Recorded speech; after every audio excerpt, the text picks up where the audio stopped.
Hello everybody. So today we are No. so today we're gonna be reading the ground. Just actually read it. Bergen's gonna be reading first, and then I'll be reading. I will not be talking like this though.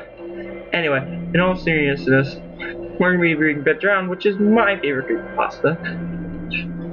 Where we'll be covering the whole thing in this video. It's gonna be really freaking long. Bear with us. I'm tired. I don't know about him. It's 1:32 in the morning here. 133. 1:33. Whatever. So, here we go. Post number 1, September 7th, 2010. Okay, I need your help with this. This is not copy pasta. This is a long read, but I feel like my safety or well-being could very well depend on this. This is video game related, specifically Majora's Mask, and this is the creepiest shit that has ever happened to me in my entire life.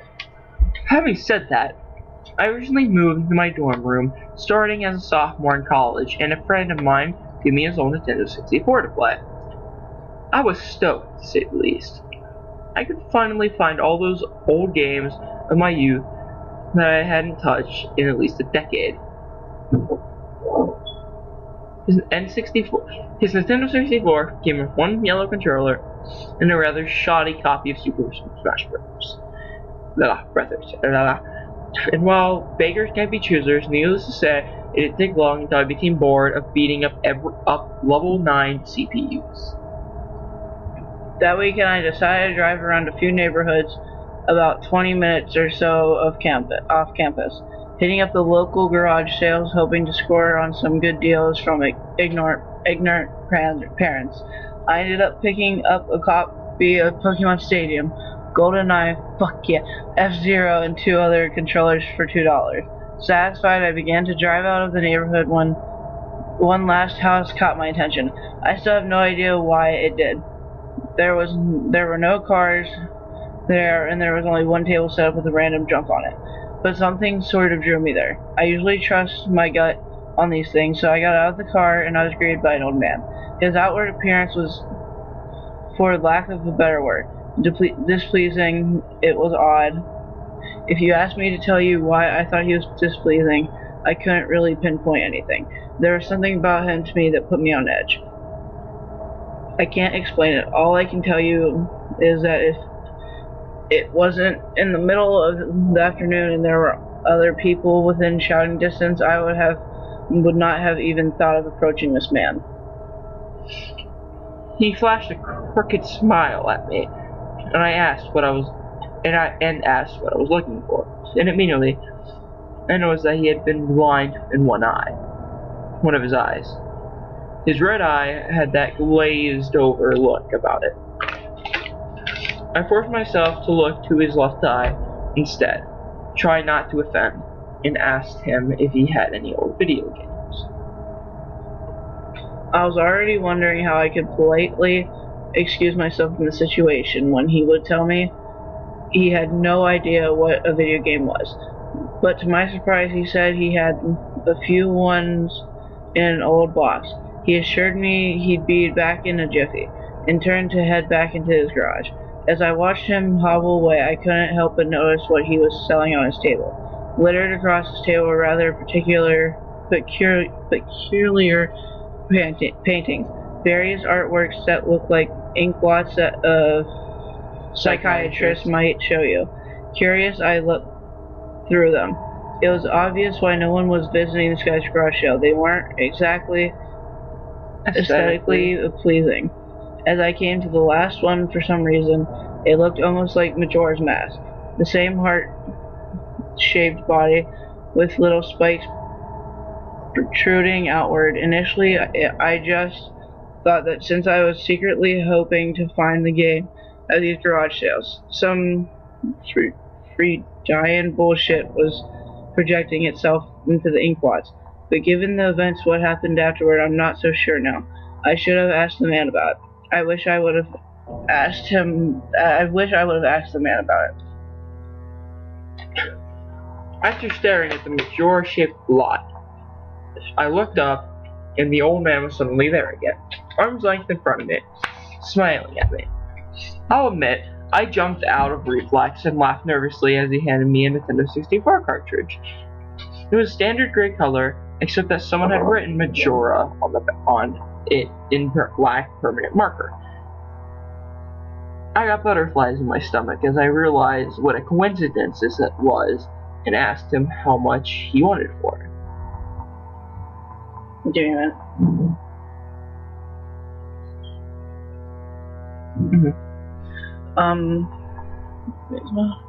The old man smiled at me and told me that I could have it for free. That it used to belong to a kid who was about my age that didn't live here anymore. There was something weird about how the man phrased that, but I didn't really pay any attention to them. I was too caught up in not only finding the game, but getting it for free. I reminded myself to be a bit skeptical, since it looked like a pretty shady cartridge and there's no guarantee it would work. But the optimist inside me interjected that maybe it was some kind of beta version or pirated version of the game, and that was all I needed to be back on Cloud 9. I thanked the man, and the man smiled at me and wished me well, saying goodbye then. At least that's what it sounded like to me. All the way in the car ride home, I had a nagging doubt the man said something else. My fears were confirmed when I booted up the game. To my surprise, it worked just fine, and there was a save file, named simply Ben. Goodbye, Ben, he was saying. Goodbye, Ben. I felt bad for the man.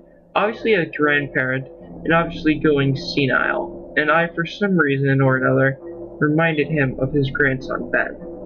Out of curiosity, I looked at the save file, eyeballing it.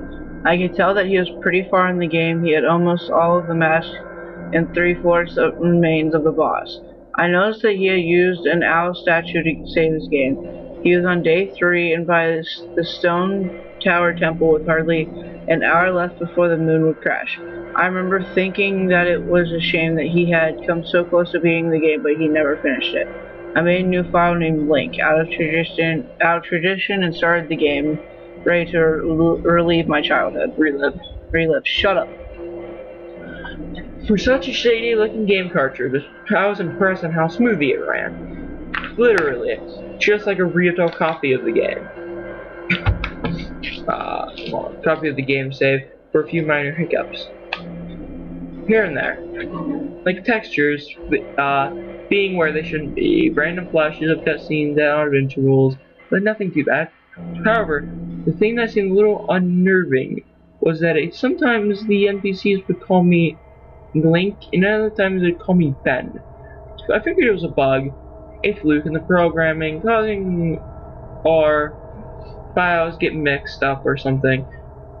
It did kind of creep me out though after a while. And it was around after, this is really agitating me, you keep breathing into the candle and it keeps flickering. Anyway, this is around after I'd beaten the Woodfall Temple, and I regrettably went into the save file and deleted Ben. I had intended to preserve the file, just out of respect to the game's original owner. It's not like I needed 2 files anyway. Hoping that it would solve the problem. It did, and it didn't.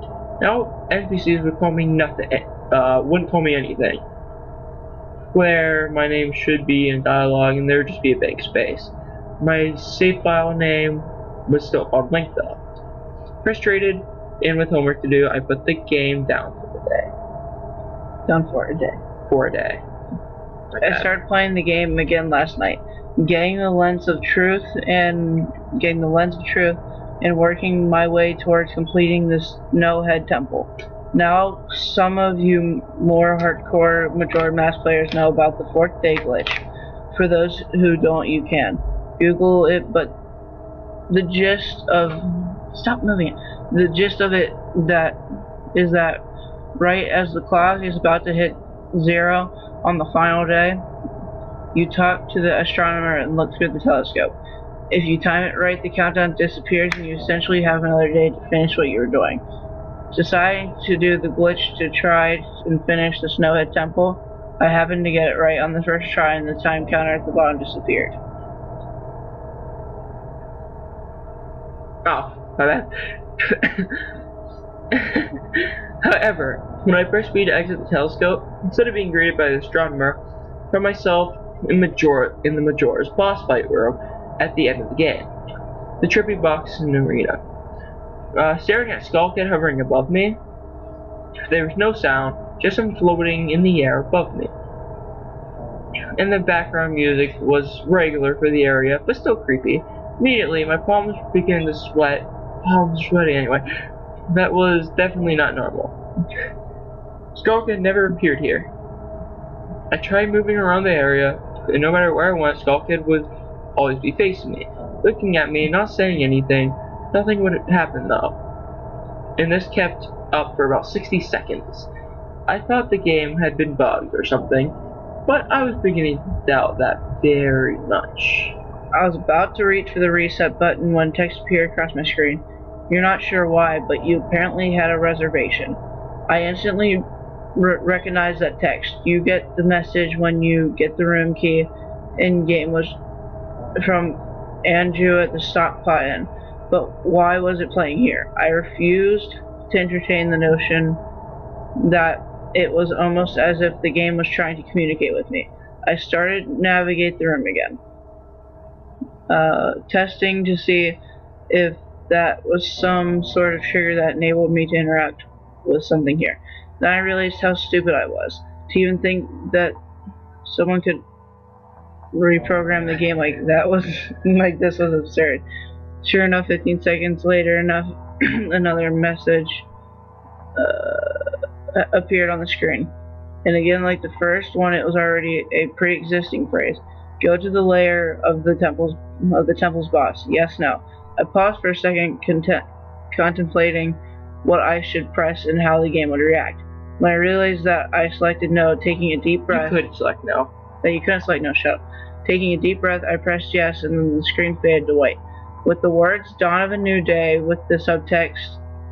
Just watch it like ones or lines or whatever. Eyes or else. Beneath it, where I was ported to fill me with the most intense sense of dread and impending fear I had never experienced. The only way I can describe the way I felt is having this feeling of inexplicable depression on a profound scale. I am normally not a depressed person, but the way I felt here was feeling that I didn't even knew existed.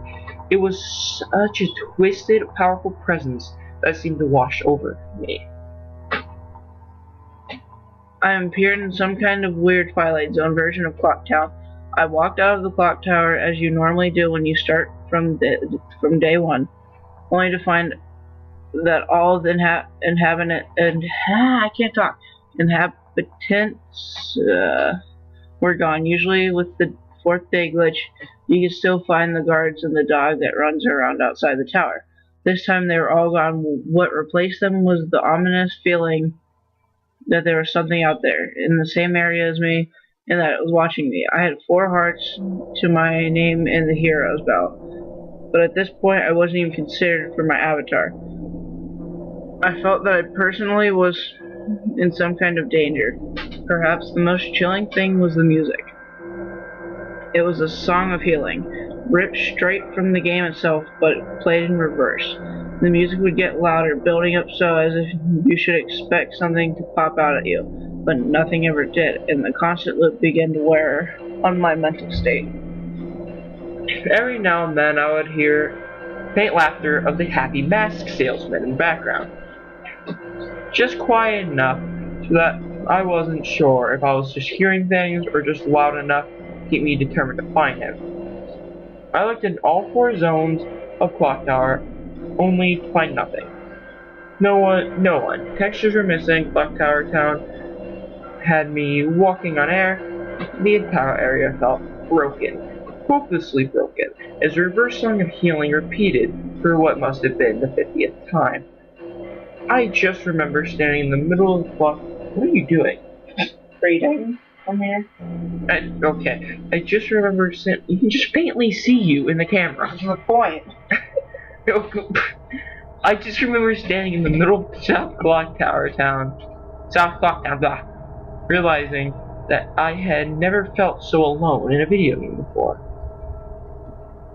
As I walked through the ghost town, I don't know whether it was the combination of the out-of-place textures and the atmosphere and the haunting melody of the once peaceful and soothing song being butchered and distorted, but I was literally on the verge of tears.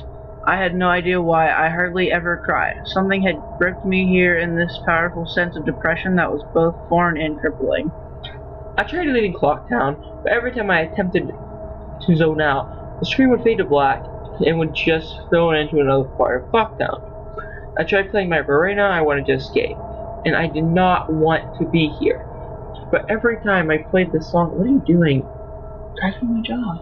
Wow, every time I played the Song of Time,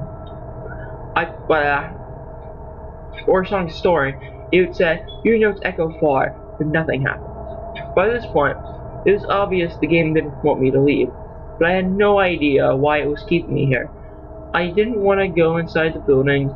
I felt like they would be too vulnerable, there to be... I was terrified of. I don't know why, but is Cole sleeping? Just read it, I'll be back.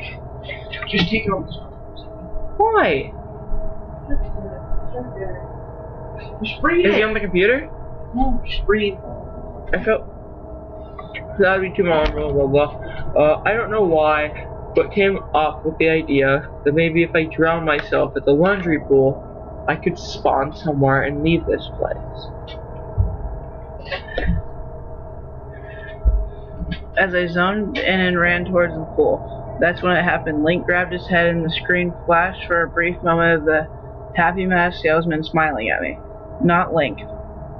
Me with Skull's kid scream playing in the background, and when the screen returned, I was staring at the Link statue from playing the song of elegy. Yeah. Of emptiness.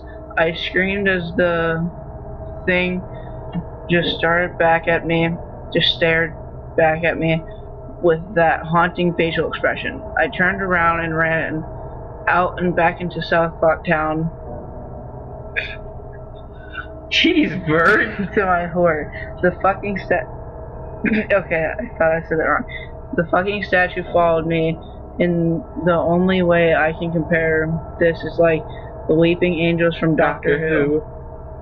Every so often, at random intervals, the animation would play, the statue appearing behind me. It was like the thing was chasing me, or I don't even know what to fucking say. It is haunting me. By this point, I was on the verge of hysterics, but not even once did the thought of turning off the console occur to me. I don't know why. I was so wrapped up in it. The terror felt like all so real. I tried to shake the statue, but it would literally appear right behind me every single time. Link started to begin to make weird animations I've never even seen him do before.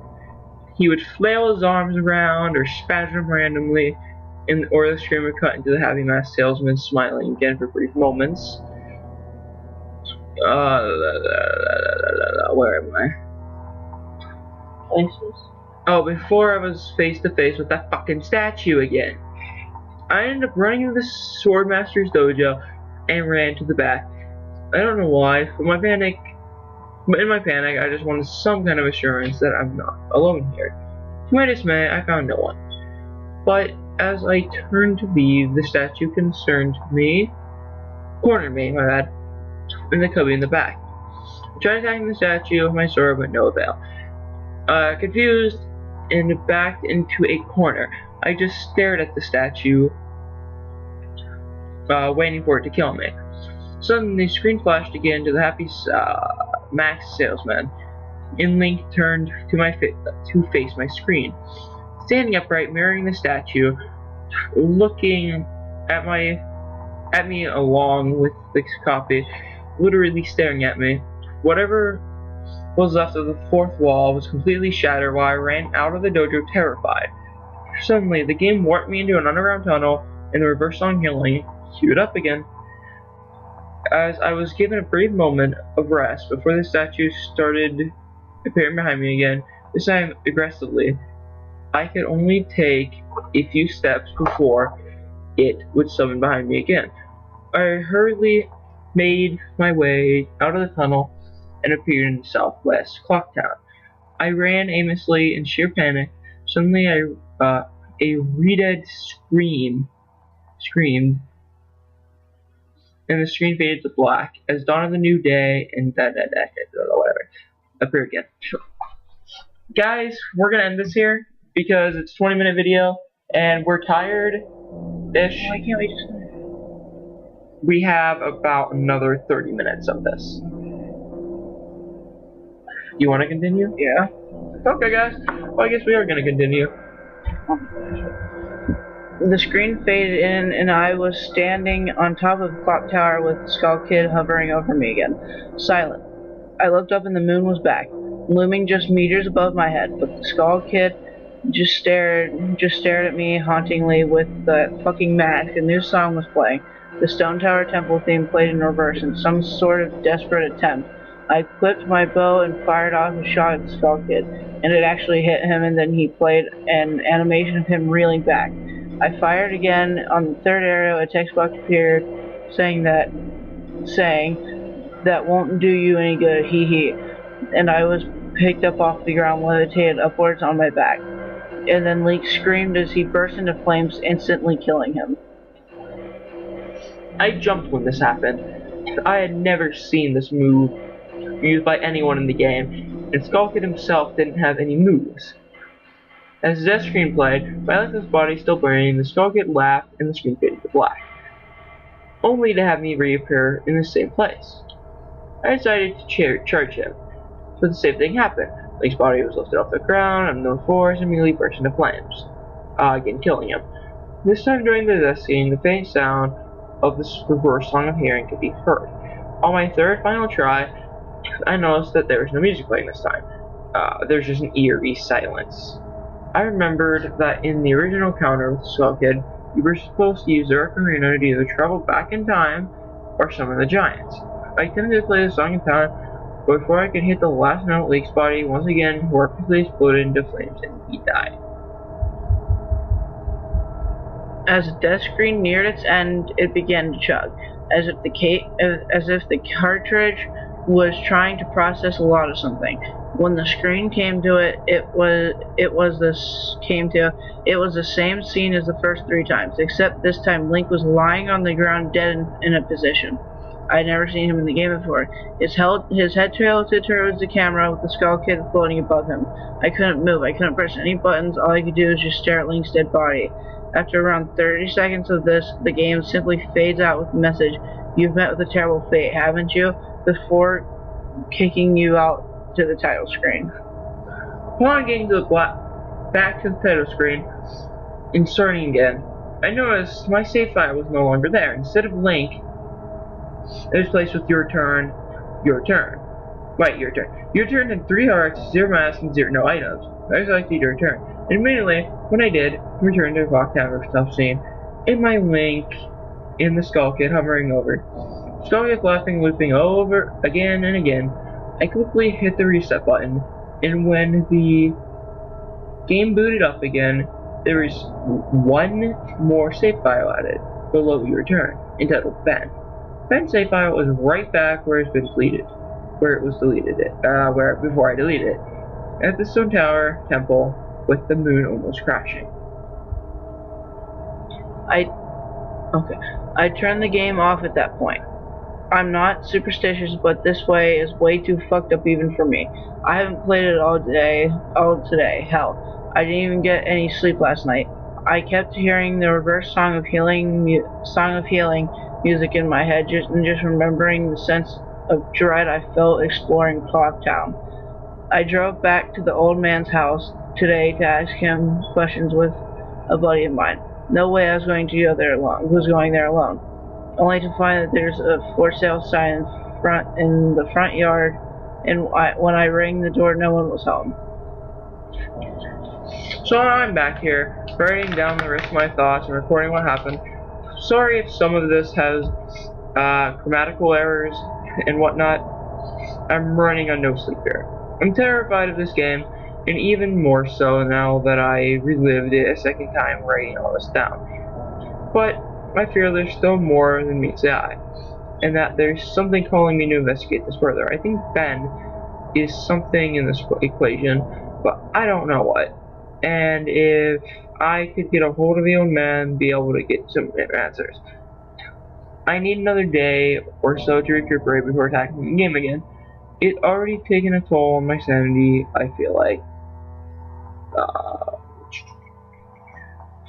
But next time I do this, I'm going to be recording my footage all the way through.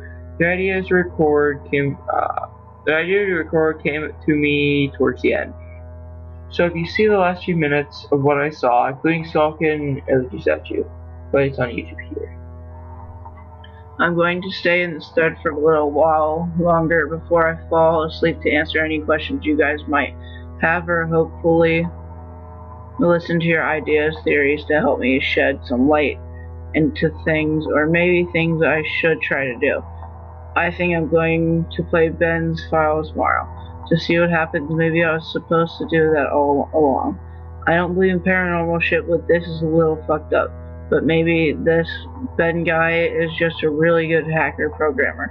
I don't want to think about alternatives if he isn't. That's the end of the copy / paste. I'm hoping that maybe there's some kind of running gag the developers had, and that other people have gotten gagged or hacked copies of the game like this. This just really scares me. Okay, guys. So this time we're gonna be done because there's still more posts. We're gonna read post 2 tomorrow. We're probably gonna do this tomorrow. We hope you enjoyed this, and we'll talk to you later. Bye. Later.